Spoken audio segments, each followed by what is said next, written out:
একটা ঘর, আলোর নিচে বসে আছে এক যুবক, গায়ে গেরুয়া, চোখে দীপ্তি। তার সামনে একটা খাতা, হাতে একটা কলম। তিনি লিখছেন নিজের আত্মার থেকে উঠে আসা এক আগুনের কথা। ওঠো, জাগো, আর থেমো না।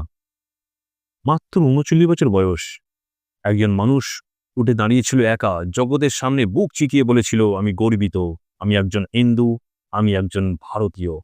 তিনি ছিলেন বজ্রকণ্ঠ, তিনি ছিলেন তপস্যার অগ্নিশিখা, তিনি ছিলেন যুব সমাজের প্রাণ, তিনি ছিলেন যুব সমাজের প্রেরণা।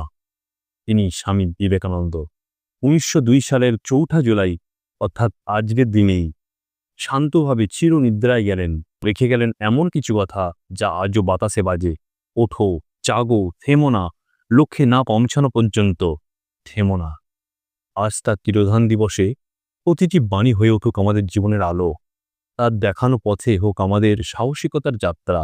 কারণ স্বামীজির মতো মহাপুরুষেরা মরে না, তারা পরিণত হয় প্রেরণায়।